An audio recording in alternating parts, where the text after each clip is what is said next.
네, 감사합니다. 여러분, 제가 아주 솔직하게 말씀드려서 제가 여러분을 더 많이 보고 싶었습니다.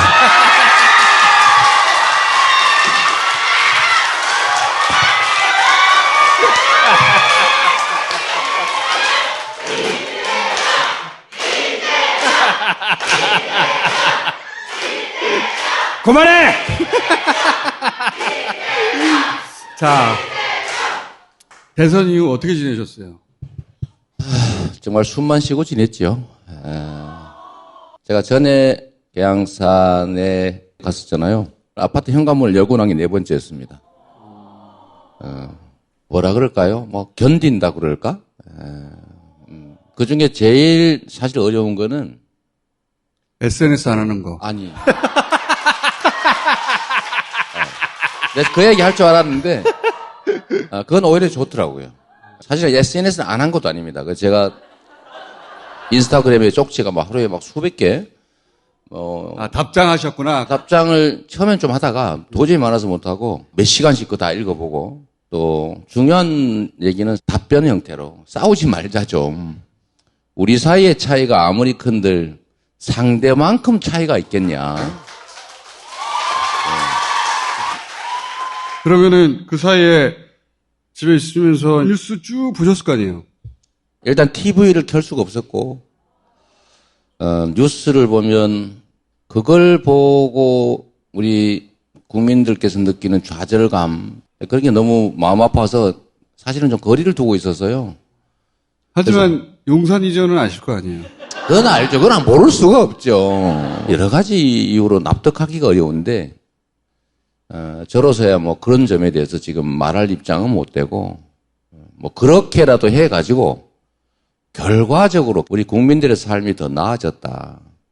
국가 발전이 이루어졌다라고 하기만을 뭐 기대하고 있죠. 기대라도 해야지 어떡합니까?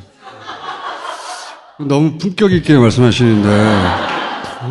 계양산에 뭐 오셨던 분도 계시겠지만 그 뭐 남의 모임에 와가지고 스피커 틀어놓고 방해를 합니까?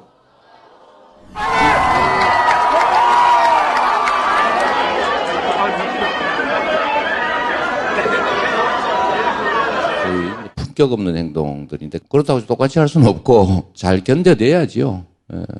잘 견뎌내야 된다. 그리고 제가 이제 계양에 결정을 하고 난 다음 계양에도 아라비안 나이트가 있다는 걸 알게 되고 12시 넘어서 제가 거기를 지금 3바퀴째 돌았는데 매일 밤 오늘 밤에도 갈 거야 내가. 늦은 시간에는 그리로 쫙 다 몰리는 거예요. 아라비안 나이트? 아라비안 나이트. 우리 계양 경제 활성화를 위해서 홍보를 해야 되기 때문에 제가 들어가지는 않았고.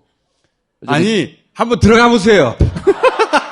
지역 경제 활성화 겸 지역 경제. 우리의 홍보 역량도 보여줄 겸 조직력도 보여줄 겸 화끈하게 한번 이용해 주시기 바랍니다.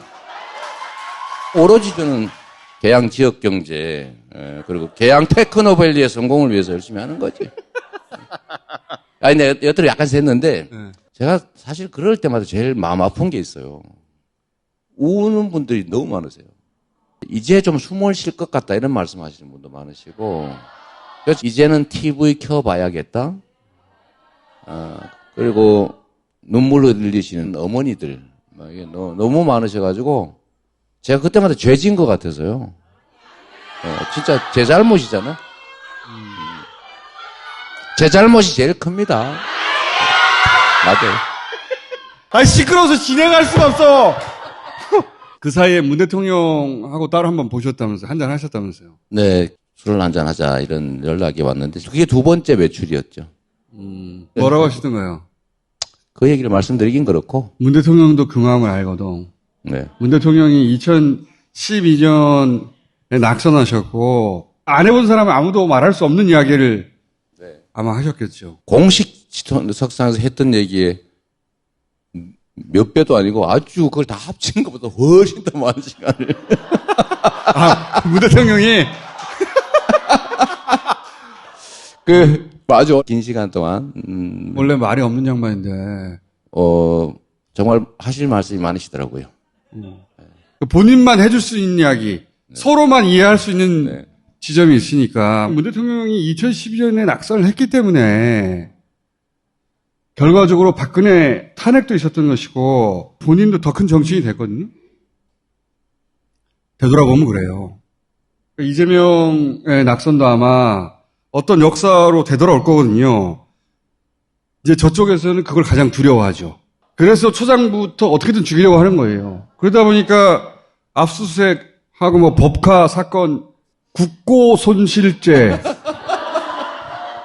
5억 5천의 공범으로 피의자 특정돼 있어요. 채용, 근무 이런 거 다 없이 돈을 빼먹기 위해서 그 자리 만들어서 들어갔다.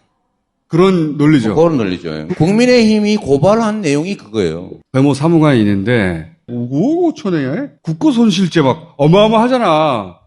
봤더니 이 배모 사무관이 11년 차예요. 11년 동안에 모든 급여를 다 더한 거야. 거기에 공범인 거야, 공범. 사건을 이렇게 만들어 놨어요.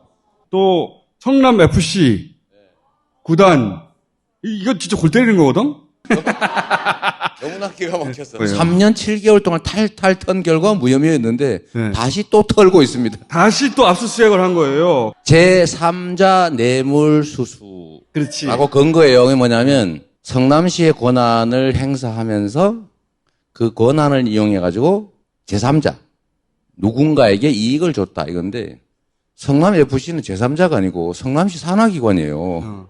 성남시 예산으로 책임지는 것이고 성남이 연간 100억 이상 150억씩 예산 지원을 하고 그 적절하면 성남시 예산을 다 때우는 즉 거기는 제3자가 아니고 성남시의 당사자예요. 당사자. 그러니까 거기가 후원도 아니고 광고를 한 거예요. 이거를 왜 받았냐? 그 제3자 뇌물수수에 제3자 이게 해당이 되냐 이게. 또 한 가지는 그 제가 한 일이 아닙니다. 구단이 한 거예요. 구단이 독립경영을 하거든요. 우리 지원만 하고. 그래서 나중에 이거 광고 수주했습니다. 사인해 준 게 다요. 이걸 몰라서가 아니라 황당무계한이에요. 황당. 제가 이거 사실 여러 차례 당했는데 2015년에 서울지검에 공개 소환을 당했는데 나눔환경이라고 하는 청소 용역 협동조합 같은 거예요. 청소 노동자들이 만든 청소회사예요. 그래야 중간 착취가 없잖아요. 어느 날 이걸 종북의 자금줄이라고 70명 조합원 중에 2명이 민노당 당원이 있었기 때문에 그걸 이상하게 엮어가지고 막 거짓말을 쓴 다음에 끝에다가 한 줄 이재명 시장은 이를 부인했다. 그걸로 저를 잡겠다고 공개 소환을 한 겁니다. 그날 제가 이렇게 얘기했거든요.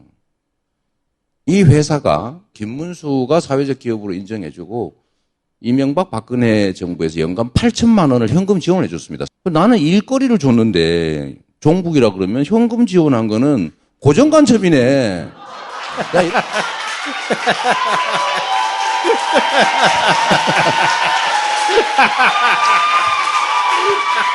제가 이제 두 가지만 얘기했어요. 이거 국민의힘 시의원이 만점 준 평가 결과 내가 사인만 했다. 1번. 두 번째, 일감 준 게 종북이면 현금 준 건 고첩이다. 내가 이렇게 얘기했단 말이에요. 그때 가려니까 지문 찍으라 그러면서 기소하려고 작정하고 있더라고요. 그렇지. 그래서 내가 기소하는 건 자유인데 영장 가져와라고 내가 안 찍어줬어요. 그러한 다음에 3년 후에 저를 무혐의 처분했습니다. 두 번째가 형님 정신병원 어쩌고 하는 얘기 있잖아요. 형님 실제 정신적으로 좀 불편하시거든요. 증거가 다 있어요. 영상, 녹음, 본인 거. 경찰이 압수해서 다 분석해놨어요. 이걸 숨기고 정상인 형님을 정신병원 보내려고 했다고 그렇지. 직권남용을 기소를 했지 않습니까, 저를. 자료를 다 가지고 있었는데도 가지고 불구하고 그걸 숨기고 기소했죠. 포렌식 자료를 안 내서 재판장이 제출 명령 결정까지 해가지고 마지막 심리 날 그걸 받은 겁니다. 그래서 그 무죄가 났는데 제가 변호사비를 2억 5천만 원이 넘게 썼는데 무료 변론했다고 이번에는 변호사비 대납했다고 공개하지 않습니까? 이재명 후보는요, 성남시장이 되는 그 순간부터 지금까지 끊임없이 이런 식의 공격을 당해왔는데, 이제는 저쪽에서 가장 두려운 존재가 됐으니까 그 차원이 달라지겠죠. 시장 8년 동안은 이명박 박근혜, 정말 근무일 기준으로 4일 중에 3일을 압수수색, 조사, 감사 이런 건 받았거든요. 끝나면 또 하고 하루 종일. 네, 그래도 제가 살아남았던 거는 내가 잘못한 게 없으니까. 제 근처에 있는 공무원이나 측근들한테 제가 맨날 이렇게 얘기해요. 이재명 옆에 있으면 벼락 맞는다. 그러니까 절차 위반도 안 된다. 위반 절대 안 된다. 지금 FC 같은 경우는 3년 7개월 털어서 안 나왔는데 또 한 번 더 내복 털어보는 중이죠. 이게 뭐가 나올 거라고 생각해서가 아니라 그냥 털고 무리한 기소를 해버리는 거죠. 기소를 하는 것도 눈치를 봤었거든요. 그전에는. 그전 눈치 봤죠. 예. 네. 이게 여론에 어떻게 작용할까, 정치에 어떻게 작용할까 눈치를 봤는데 지금 말했던 사건들은 얼토당토 않지만 쭉 진행시켜서 기소까지 갈 수도 있어요. 그러면 이제 조중동이 계속 뭘 만들어낼 거 아닙니까? 그러니까 지금 대장동 얘기도 정말 황당한 얘기 아닙니까? 돈 받은 사람이 범인 아니에요? 돈 받은 사람이 범인이고 그 민간업자 도와준 사람이 범인이고 민간업자한테 이익을 준 게 공범이 맞잖아요. 저는 어떻습니까? 이익을 뺏었죠. 그 사람들 사업 못하게 하려고 공공개발 추진했죠. 60% 뺏은 다음에도 이거 좀 더 뺏어야 되겠다. 그래서 1,100억 더 뺏었잖아요. 제가 공범이 자기한테 자기 걸 뺐습니까? 녹음에 그렇게 나오잖아요. 번에는 전혀 안 나고 앉아서 코뿔게 딱 해놓은 거네. 해놓은 거지. 근데 이재명이는 난 놈이야. 이재명은 난 놈이요.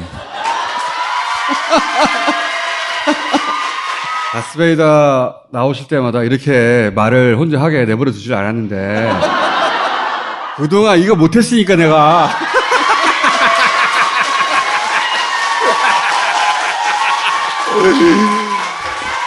얼마나 하고 싶었겠어, 얼마나. 네. 우리 청수님의 배려에 감읍 하나이다. 잠깐만, 물어볼 게 또 있어요. 이 개딸들. 이게 참 아이러니한 거예요. 이재명 죽이기 작업에서 가장 오랜 시간 공을 들인 게 여성 커뮤니티거든요. 그런데 거기서 거꾸로 이재명을 발견한 거예요. 그 발견 과정을 보다 보면 참! 김호중 그리기 대회! 자, 요 개딸들 얘기 잠깐 하기 전에 오신 김에 김호중 그리기 대회 이제 지금 심사위원장인 저번에 비공식 통보는 받았는데 작품은 아직 못 봤습니다. 오늘 처음 보시는 거야. 요 1군과 있고 2군이 있는데 1군은 내가 고른 것이고 네. 2군은 우리 스태프들이 고른 거예요. 네. 자, 어느 쪽에든지 딱 하나만 고르시면 돼요. 자, 1군은 왜 1군인지 보시면 아시게 될 거예요. 네. 자, 후보 1, 후보 2, 후보 3, 4, 5, 6, 다 내가 골랐어. 자.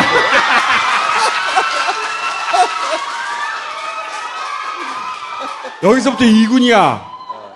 우리 스태프들이 더 이상 두고 볼 수 없다고 2군을 따로 골랐어요. 자, 2군 1, 2군 2, 2군 3,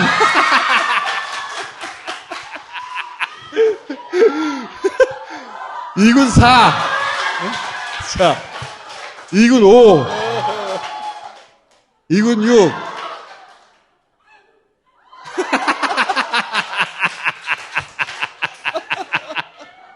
자, 진짜 이 안에서 골라야 돼요?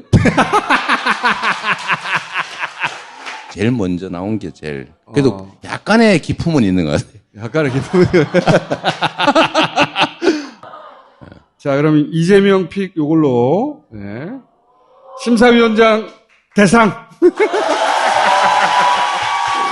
근데 나중에 요 그림분, 이재명 후보, 추상하는 식도 한번 하겠습니다.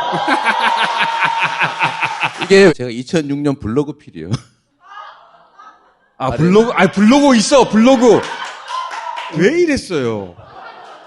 이게 사실은 당시에 블로그가 유행이었잖아요. 근데 이게 제가 다 쓴 건 아니고, 여기 막 떠돌아다니는 거.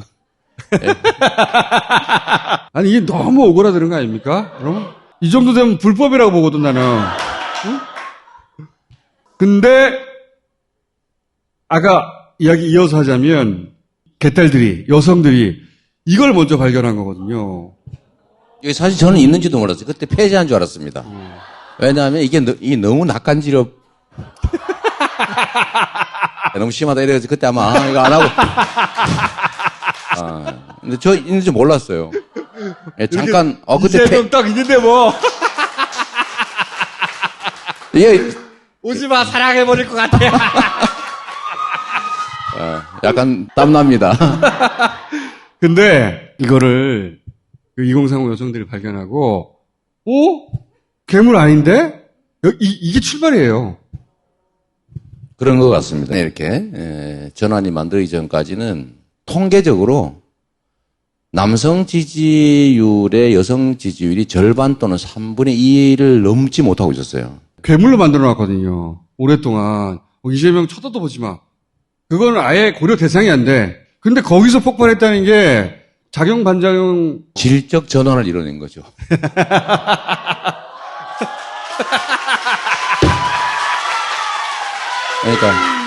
그러니까 이게 양적 변화가 일정 임계점을 넘으면 질적 전환이 일어나는데 정말 너무 심각할 정도로 왜곡, 조작, 선동이 많았고 그게 어느 순간에 발견이 되면서 이게 악마 아니네. 악마가 무슨 저런 짓을 해. 그러니까요. 혹시 속은 거 아니야? 네. 까프를 뺏겨보니까 다 조작이거나 허위이거나 과장이거나 그랬던 거죠. 그거를 이게 놀라운 게 이런 거예요. 그걸 2030이 스스로 찾아냈다는 거예요. 그러면서 폭발하기 시작했는데 그 개딸들의 활약이 사실은 선거 이후에 더 눈부셔요. 후보님의 선택이 또 중간에 중요했어요. 그때 답해 페미니즘 사이트 출연하지 말라고 다들 주변에 다 말렸거든요. 그 선택도 굉장히 중요했어요. 왜냐하면 과거를 발견하고 있는 와중에 현재 선택을 본 거지. 이어진 거죠. 괴물도 아니고 악마도 아니고 그 선택이 어렵다는 거를 2030 여성도 알고 있었거든요. 그냥 평소 생각을 얘기했는데 그게 마치 금기어를 언급한 것처럼 느끼는 분들이 계셨던 것 같습니다. 그때 분위기 그랬어요. 네. 네. 뭐 실제로 현실적으로 존재하는 불평등 이런 건 시정해야 되잖아요. 그건 누구든 간에. 뭐 그게 뭐가 문제냐. 그 당연한 것들이 매우 감동을 느낄 단어였다는 점에 대해서 좀 미안하죠, 오히려. 그럴 줄 알았으면 미리 할 걸.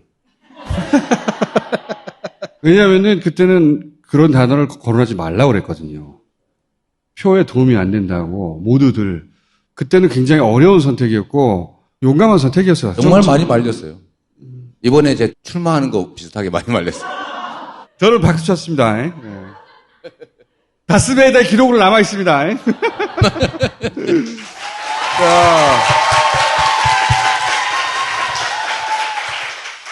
근데 이제 그 막판에 개딸들의 발견도 놀라운 일이지만 저는 선거 이유가 정말 놀랍다고 보는 게 예를 들어서 검찰 수사권 분리 법안이 있잖아요. 개딸들 안 했으면 여기까지 못 왔어요. 그건 맞습니다. 대선을 가져오지 못한 정당이 이렇게 단시간에 전열을 정비하고 단일 대오로 이런 일을 해낸 역사가 없어요. 이걸 해낼 수 있었던 민주당은 할 수 있다. 네, 맞아요. 이 대단한 구호예요. 박수! 진짜 이게 대단한 게 맨날 우리가 하면 규탄한다, 각성하라. 그러자 우리. 규탄 각성 세대거든 우리. 그렇지. 규탄한다, 각성한다. 잘못을 지적하고 원래 그 언어로 정치가 점철돼 있었어요. 야단치고 비난하고 비판하고 네. 억압하고. 근데 이건 이제 할 수 있다, 잘해봐라. 정말 할 수 있다 민주당. 와, 진짜 놀랐어.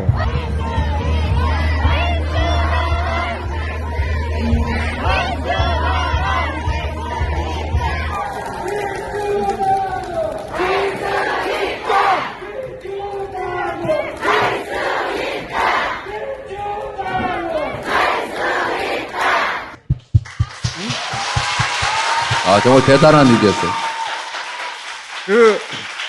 민주당은 할 수 있다. 그 구호 처음 듣고 놀라셨죠? 저는, 세상이 바뀌는구나, 이렇게 생각했습니다. 긴 겨울을 지나서 이제 드디어 봄이 오는데 제비들 같은 느낌 있지 않습니까? 제비가 왔다고 봄이 오진 않는데 봄이 온다는 것의 확실한 징표예요. 나라의 주인은 국민이다. 정치인은 국민의 대리인일 뿐이다. 모든 권력을 국민의 복리를 위해서 쓰여져야 되는 것이다. 실제로는 안 그렇잖아요. 실제로는 내 거다. 내 권력이다. 이런 생각을 하지 않습니까? 근데 이게 완전히 바뀐 직접 민주주의를 할 수 있는 충분한 역량이 일단 되고 그런 열망들이 모여서 이번에 분출되는 첫 지점 같습니다. 우리 세대는 막 자꾸 저를 끌고 들어가세요. 똑같아. 여러 형제들 속에서 살면서 제일 먼저 배우는 게 인내였어요. 견뎌, 참아줘, 이해해. 근데 지금은 아주 자연스럽게 정치는 국민 거야. 우리가 주인인데 왜 안 되지? 대선이 끝난 다음에 뭐라 그럴까요? 그 미안함, 아쉬움, 그게 이제 실천 행동의 이제 에너지원이 되는 것 같고 또 해보니까 또 돼요, 이게. 옛날에는 뭐 퇴진하라, 욕하고 뭐 너 같은 게 정치인이냐 막 이렇게 했는데 아이고 잘하고 계세요. 막 박수 쳐주고 막 꽃 갖다 막 전달하고 아유 못된 아이들 원래 교육할 때 때리면 안 된다는 거잖아요. 너 잘한다 이렇게 해야 된다는 거잖아요. 이 개딸들이 그 민주당을 할 수 있다 구호 외칠 때 민주당 정치인들 그걸 어떻게 받아들였을까 궁금하죠. 엄청나게 감동적으로 받아들였어요. 잘 모르실 텐데 그런 구호를 처음 들어본 거예요, 다들.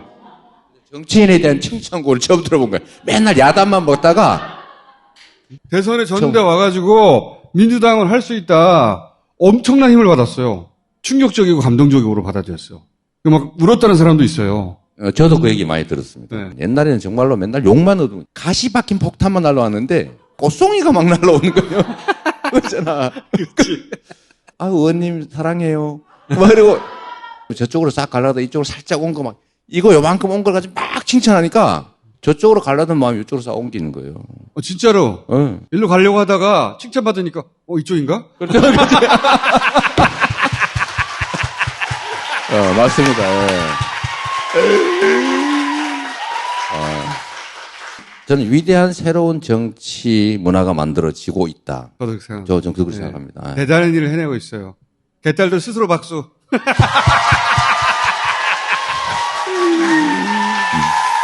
정말 중요한 의미 있는 역사적 순간들이 펼쳐지고 있는 중입니다. 보통 패전한 정치 집단은 질이 멸렬해가지고 지지율이 10%대로 떨어지고 저쪽은 막 5, 60% 이렇게 보통 가는데 이 전선이 그대로 유지되고 있어요. 그리고 한 16, 7만 정도 입당을 새로 신규로 했다는데 원래는 다 탈당하거든요. 그래서 확 무너지는데 이번에 확 늘어났어요. 그 중심도 역시 2030 물론 양아들도 계시고 양아들은 개삼촌도 계시고 하긴 하지만 네. 개이모 있긴 하지만 양아들도 많이 있죠. 근데 오늘 꼭 하고 싶은 이야기는 실제 정치인들에게 어떻게 다가갔느냐 그 메시지들이 잘 모르시잖아. 울었다는 정치인들 많아요. 알려드릴게요. 자기들끼리 얘기해. 어쩌다 이렇게 개딸 사람을 독차지해가지고 욕심쟁이. 자, 평소에 미움을 많이 받으면 미움이 변하여 사랑이 되더라.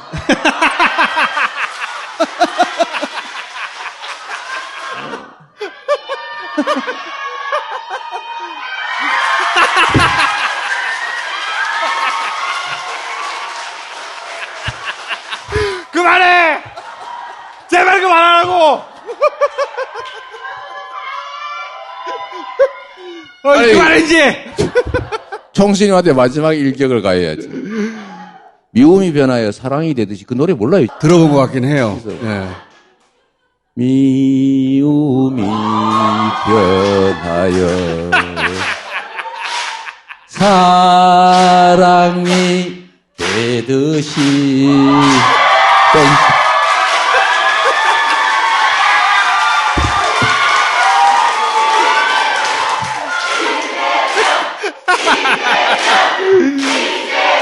자. 보궐선거 얘기해야죠, 이제. 보궐선거. 이 가까운 의원들도 다들 말려왔거든요. 본인도 책임져야 되는데, 이 결과에 대해서 어떻게 지금 출마하냐. 그러다가 최종적으로는 마음을 바꿔서 결심하셨어요? 그 계기가 있습니까? 저는 이제 판단과 결단 언제나 그걸 구분하거든요. 딱 떨어지는 경우가 있습니다. 그러면 이제 그걸 결정하면 되죠. 근데 안 떨어지는 경우가 많습니다. 정치 영역에서는. 근데 그때 판단이 잘 안 설 때 선택의 잠재적 가치가 똑같을수록 헷갈리거든요. 그런데 이럴 때 더 좋은 기준이 하나 있는데 상대가 원치 않는 일을 하는 것이다.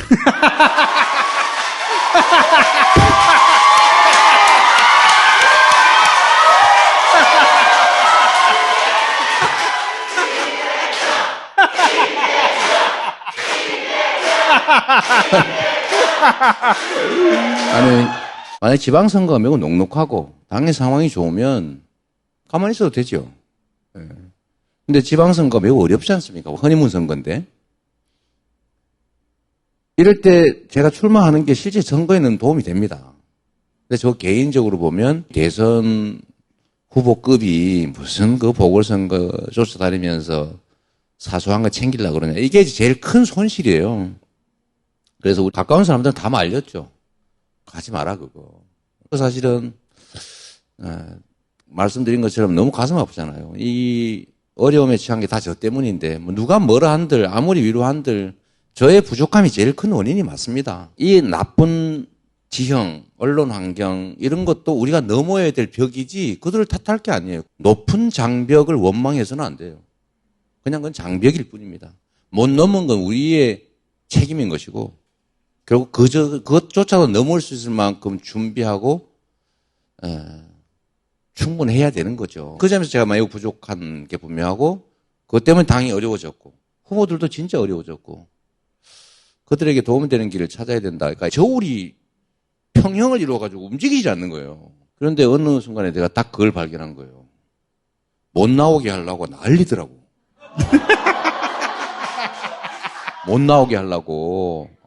사실 민주당이 나쁘면 얼른 가라 이렇게 해야 되는데 못 가게 하려고 난리를 치는 걸 보니까 아 이게 가는 게 맞는 거구나.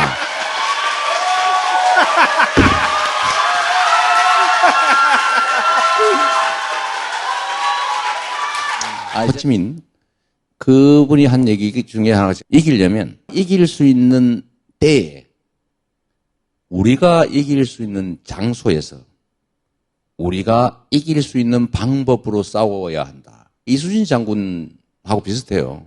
철저하게 준비하고 이길 수 있게 완벽하게 준비한 다음에 이길 수 있는 상황에서만 이겨가지고 세계 해전사에 없는 24전 24승이라고 하는 이걸 만들어냈잖아요. 지면 끝이니까.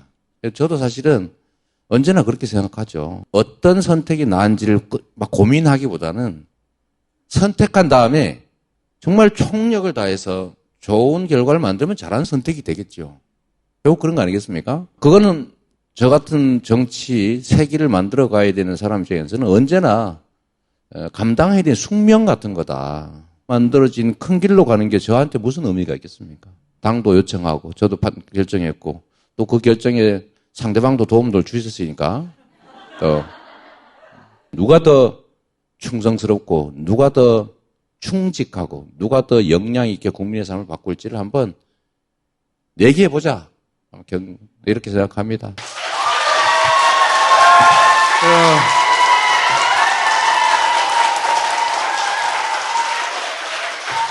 본인 후임자인데 김동연 후보 어떻게 평가하십니까? 정말로 좋은 자원이라고 생각되고요. 우리 국민들께서는 집단 지성체로서 심판할 사람 아니면 진짜 일할 사람을 뽑을까? 이 고민을 많이 했잖아요. 그러다 결국은 집단 지성체 입장에서 심판하자 일단. 결국 그래 됐습니다. 그런데 이 심판은 끝났다. 이제는 일할 사람 뽑자. 정치는 근본적으로 국민에서 일하는 것이니까. 그 두 가지를 극명하게 보여주는 게 딱 경기도지사 선거입니다. 말꾼 대 일꾼. 네. 말꾼 대 일꾼. 김동연 후보는 경력도 훌륭하고 또 성남 분이세요. 성남의 판잣집. 저희가 한때 언젠가 만났을지도 모를 분이더라고 보니까. 역량도 있고 또 뭐 철학과 의지도 좋은 분이시고 일꾼에 딱 맞습니다. 상대방이 말하는 사람이잖아요.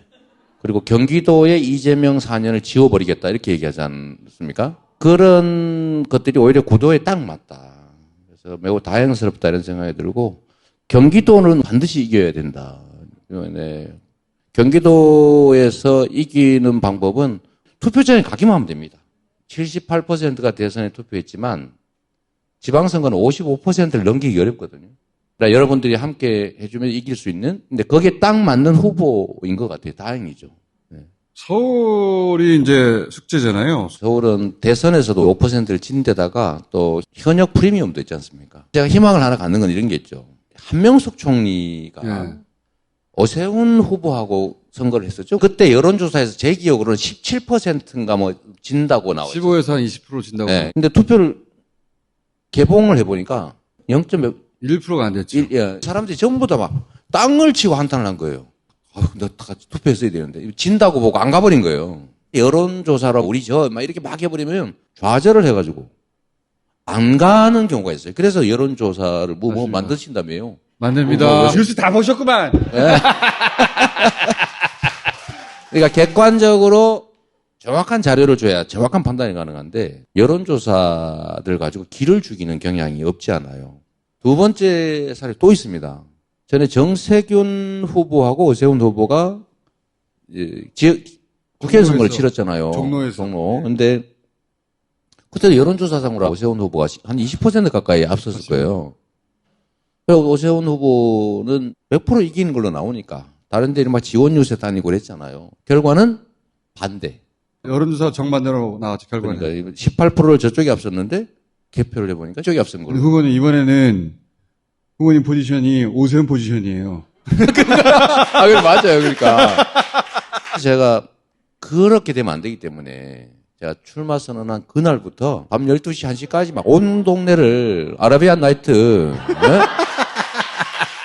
어제는 동양동, 규련동, 그 점들을 여러분들이 꼭 기억해 주면 좋겠어요.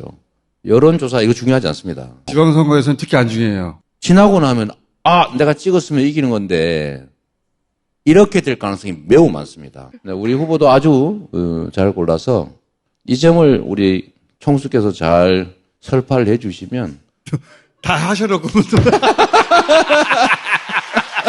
내가. 자, 하나만 질문 더 드려볼게요, 그러면.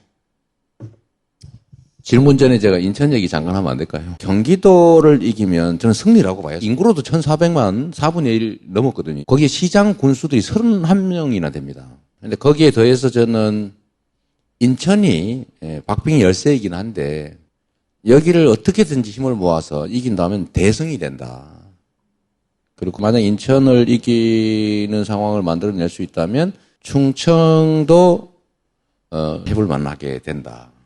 그래서 인천 선거가 정말로 중요하고 우리 지지자 여러분들께서도 정말 박가리 수준을 좀 넘어서서 주변 사람들 포기하지 않게 하는 거. 이길 수 있다. 인천을 이겨야 제가 명분이 삽니다. 일단 계양에서 정말 몸이 부서져라 할 텐데 다른 지역 지원도 좀 해야 되잖아요. 저 정도면 됐어. 딴 데 가도 좀 도와줘. 라는 얘기가 우리 계양을 우리 국민들께서 하실 수 있을 정도까지는 총력을 다할 생각이고요. 인천을 좀 도와주시고 특히 강원도 있잖아요. 이광재 지사. 다 말해, 전국을 이제. 아니, 강원도도 특별한 의미가 있는 것이 제가 얘기를 들어보니까 당 지지율은 20% 차이 나는데 개인 경쟁률로 지금 좁은 거는 3%까지 좁혀졌대요. 그러니까 이광재 지사 개인 경쟁력이거든요. 그분이 대단한 분이세요. 전략적이고 정말로 열정적이고 에너지 넘치고 기획력도 뛰어나고 강원도에 대한 애정도 많고 아침에 얘기 들어보니까 아버님 자기 강원의 아들인데 아버님 성함이 강원시래요. 진짜인지 아닌지 모르겠는데 아침에 그러시더라고. 진짜 그런가 봐요. 요 다음 노영민 후보 나오는데 또 충청도 하셔야 되잖아요. 또. 그러니까. 그래서 근데 강원은 조금만 우리가 힘 합치면 전혀 일반적인 주장과는 다른 결론을 낼 수 있다. 사실 강원도가 지금 인구가 150만 정도? 근데 그 중에 50% 투표하면은 70만? 거기다가 유권자 비율 80% 하면 한 60만, 50만 정도잖아요. 거기서 절반이면 25만. 이 정도 되는 거죠. 40만 정도 투표한다고 봐야 되는데, 뭐 많아봐야 50만. 거기 5% 해봐야 2,500명? 그러니까 정말로 미세한 차이로 뭐 전화해가지고 투표하세요 하면 그 결론이 바뀌는 겁니다. 부탁드립니다. 왜 그 강원도 이광재 지사 얘기를 하냐면 사실 연락이 왔어요. 참, 노영민 후보님. 근데 실제로 충청이 균형자 역할을 합니다. 충청이 판세를 가르거든요. 충청이 변해야 인천을 이길 가능성이 있습니다. 말이 왔다 갔다 해. 충청은 4개잖아요. 세종, 그 다음에 대전, 충남, 충북. 여기도 차이가 크지 않습니다. 노영민 후보는 오랫동안 준비했잖아요. 우리가 에너지를 조금만 투입하면 이길 수 있다. 큰 차이가 아니에요. 많아봐야 오차 보면 내더라고요, 보니까. 충북이라고는 거대한 지방정부, 광역단체도 결국은 뭐 2, 3만 명이면 결판 나버린 거지. 그래서 그런 측면에서 진짜 용기 가지고 투표하면 이긴다. 연습 한번 할까요? 투표하면 이긴다. 투표하면 이긴다. 이거를 막 죽도록 해야 됩니다.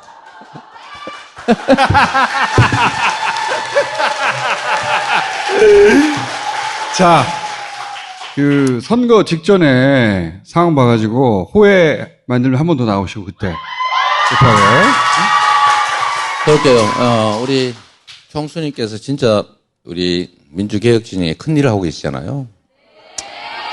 정권을 저쪽이 가지고 있을 때 얼마나 핍박당했습니까? 이제 사실은 이제는 새로운 겨울이 시작되는 거예요. 우리 모두가 겪을 겨울이고 그 겨울을 우리가 잘 견뎌내야 되는데 결국 겨울을 이겨내는 방법은 온기라는 거잖아요. 서로 의지하고 서로 체온을 나누고 격려하고 동지들, 동료들, 동행들과 함께하는 온기를 나눈다는 게 그게 사실 역사를 만들어 온 겁니다. 먼저 길을 만들어내고 함께 가자고 격려하고 용기 불러일으키고 그래서 서로 힘 합쳐서 또다시 또 봄을 만들지 않습니까? 우리 봄을 향해서 봄을 위해서 또 다시 열심히 했으면 좋겠고요. 총수님 오늘 중간에 말 안 끊어서 정말로 고맙습니다.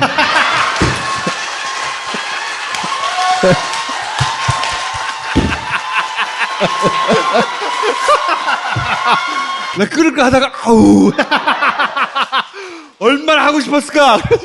이러는 게 보였어요. 저는 이렇게 볼 때. 오늘로 치면 이제 20일 남았다고 하는 것 같아요. 저는 사실은 엄청난 책임감이랄까 하중을 느껴요. 가위 눌린 것 같은 느낌 있잖아요. 네, 보통 외국으로 갑니다. 유학 또는 닭을 치러 가거나. 근데 그것도 하나의 중요한 정치 행위인데 저는 어차피 현장 속에서 살았던 사람이고 또 현장 속에서 작든 크든 어쨌든 성과와 실적을 통해서 성장해 왔기 때문에 현장을 떠나버리면 저는 죽습니다. 저는 그렇게 생각해요. 언제든 가시밭길이든 뭐 돌밭길이든 뭐 그게 뭐 불길이든 우리는 그냥 가야 된다. 네. 그게 제 생각인데 같이 가 주십시오. 네, 고맙습니다. 자, 여기까지 하고요. 저희가 선거 직전에 한 번 더 모시도록 하겠습니다. 감사합니다.